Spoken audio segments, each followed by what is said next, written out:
अत्याचार जुल्म ज्यादती हो रही है जिसका फायदा उठाने की कोशिश विपक्ष कर रहा है। नहीं, अगर अन्याय जैसी तो कोई स्थिति है नहीं उत्तर प्रदेश में। जिस तरह की स्थितियां हैं उसमें कहीं ऐसा तो कुछ नहीं है कि कोई बहुत मुद्दा बना के किया जाए। सभी जातियों को लेकर के सरकार चलने की बात कर रही है, और अगर कहीं कोई अन्याय हुआ है और वो ये लगता है कि वाकई अन्याय हुआ है तो उसके खिलाफ लड़ा जाना चाहिए। लेकिन ऐसा तो कहीं नहीं दिख रहा है जिस तरह वो लोग चिल्ला रहे हैं। सवाल ये है, आज जनेश्वर मिश्रा जी की जयंती है और कौन चिल्ला रहा है?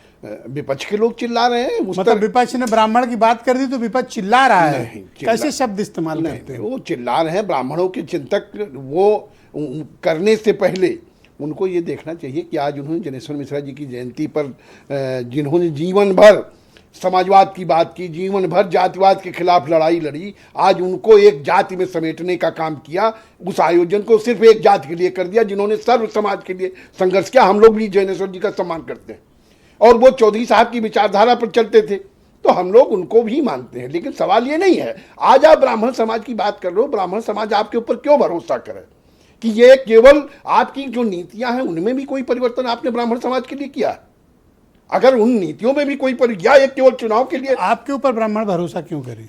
किसके? आपने क्या किया है? नहीं, हमने तो सब समाज को, हम किया? तो किसान मजदूर, सर्व समाज की बात नहीं हो रही है। आज एक जाति विशेष की बात हो रही है, ब्राह्मण समाज की। आज ये जनरल स्टेटमेंट मत दो। जी, आप हम जिस पार्टी को बिलोंग करते हैं, हमारी पार्टी किसान की, मजदूर की, ग्रामीण पर आधारित पार्टी है और उसमें ब्राह्मण भी है, उसमें ब्राह्मण भी है और हम उसको भी सम्मान देते हैं। हमने पार्टी में क्या दिया आपने ब्राह्मणों को? नहीं, जो हमारे पास है, जो संगठन है, वो हमने सम्मान। अगर आपको हीरो वाजपेयी से परमिशन ले लो, अगर आपको आरएलडी एमएलसी बना दे तो मैं मानूंगा कि आरएलडी ये ब्राह्मण समाज की हितैषी पार्टी है। हमारे यहाँ अगर आपको बना दे तो ये, पर आपको नहीं बनाया। ये भूमिका तो पार्टी तय करती है। किसी और को दे दिया? नहीं, हमें संसदीय बोर्ड का जो पार्टी तो ऐसे बहुत से जो सर्वोच्च बॉडी है उसमें मेंबर बना रखा है, पार्टी में जनरल सेक्रेटरी बना रखा है। हमें सम्मान तो दे ही रखा है ना।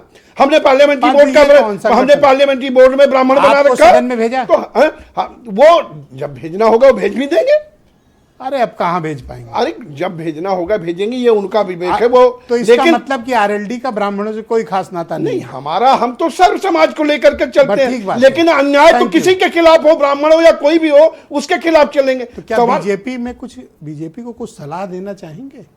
क्योंकि अगर इनकी कमी नहीं होती तो आज इतने कैसे ये अगर कोई कमी होगी तो ये कौन बताएगा? अगर कोई कमी होगी कुछ हम लोगों को तो हम लोग आपस में बात करते रहते हैं। हम लोगों की बात होती रहती है।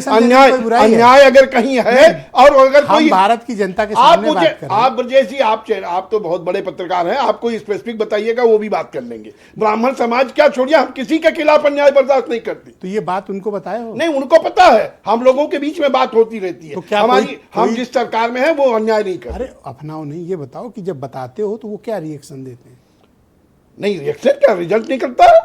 तो ये कैसे फिर उधर इतने इकट्ठे हुए? नहीं, कहाँ इकट्ठे हो गए? आप उसको कोई नाम दे दो, कुछ दे दो, उससे कहीं कुछ होना है।